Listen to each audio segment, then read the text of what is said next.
আসসালামু আলাইকুম সম্মানিত ড্রাইভার ভাইয়েরা আপনারা কেমন আছেন?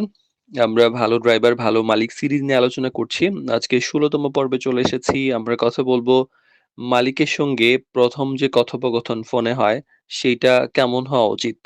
এইটা আসলে সুযোগ নাকি পরীক্ষা?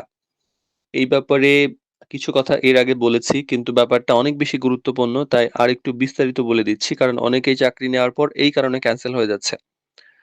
তো ড্রাইভিং চাকরির জন্য যখন আমরা একজনকে সিলেক্ট করে মালিকের নাম্বার ১ম এ দেই, অনেকেই এই আলোচনাটা একদম সাধারণ আলাপ মনে করেন এবং অনেকে এটা খামখেয়ালি করেন। কিন্তু অনেকে এটা বুঝেন না যে এটা একটা নীরব পরীক্ষা। যেখানে আপনার ভাষা, ভদ্রতা, আত্মবিশ্বাস, মানসিকতা সবকিছুই কিন্তু মূল্যায়ন করা হয়। তো আপনি সত্য কথা বলেন নাকি মিথ্যা কথা বলেন এখান থেকে বেরিয়ে আসে। মনে রাখবেন এই আলাপটাই কিন্তু আপনার চাকরি হবে কি হবে না এটা একটা নির্ধারণ করে দেয়। আপনি কেমন মানুষ, কতটা দায়িত্বশীল, আপনি বিশ্বাসযোগ্য কিনা এইখানেই প্রমাণ হয়ে যায়। তো ১ম এই আসলে কি বুঝাতে হবে আপনার দায়িত্বটা কি?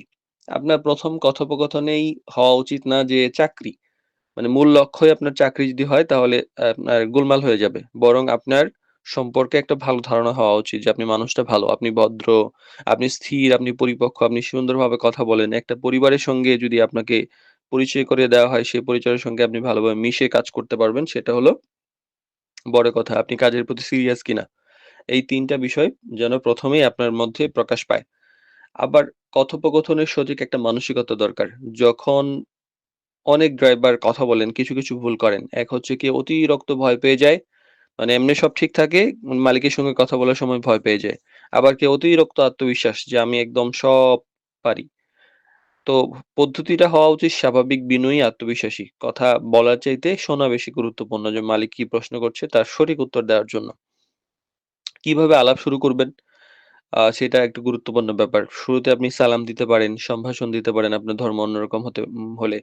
বা নিজের পরিচয়টা সুন্দর করে দিন যে আমি অমুক, আমি আমার বয়স এত, আমি এই জায়গায় এতদিন ধরে কাজ করেছি, আমার এই অভিজ্ঞতা আছে। আপনার বিজ্ঞাপনটা দেখলাম, আমি চাকরির জন্য আবেদন করেছি। ড্রাইভার প্রোভাইডার বিডি থেকে আমাকে নাম্বারটা দিয়েছে। তো কথা বলার জন্য উপযুক্ত কিনা মানে সময়টা জেনে তারপরে আপনি এই ধরনের প্রশ্ন বা উত্তরগুলা সুন্দরভাবে দিতে পারেন। তাহলে এতে মালিক কিন্তু আপনার শালীনতা বুঝবেন যে আপনি কতটুকু সুন্দর করে গুছিয়ে কথা বলতে পারেন। আবার কি বিষয়ে কথা বলা উচিত?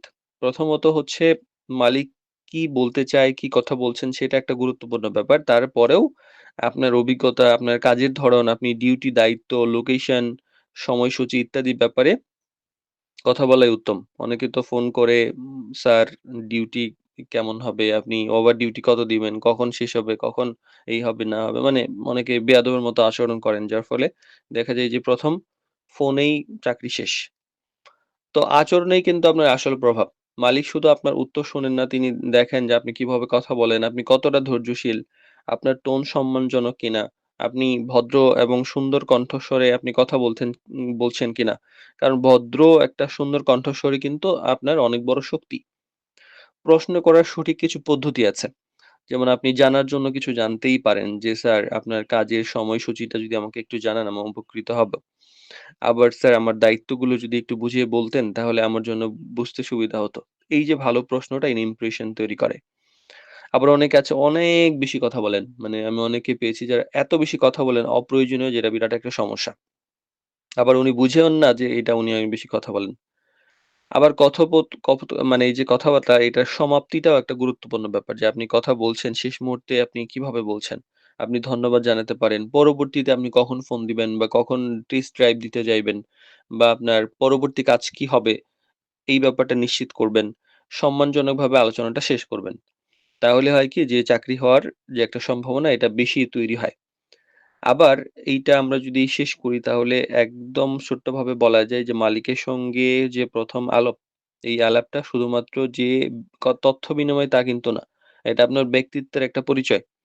এখানেই একটা সিদ্ধান্তের ভিত্তি তৈরি হয়। ভদ্রতা, স্বচ্ছতা, পরিপক্ক আচরণই কিন্তু আপনার সবচেয়ে বড় যোগ্যতা। কারণ এটা হতেই হবে কারণ আমরা যাদের সঙ্গে ডিল করি তারা মোটামুটি শিক্ষিত। মানে শিক্ষিত ছাড়া তো আমাদের এখানে আবেদন করার সুযোগই নাই। মোটামুটি যারা শিক্ষিত তারাই আবেদন করেন। যারা ভদ্র আমরা যাদের সঙ্গে কথা বলে মনে করি যে আপনি ভালো, তাদেরকেই আমরা দেই। তো এই সবকিছুর পরেও যদি মালিকের কাছে গিয়ে ভালোভাবে পারফর্ম না করতে পারেন তাহলে তো এটাকে বড় ব্যর্থতা।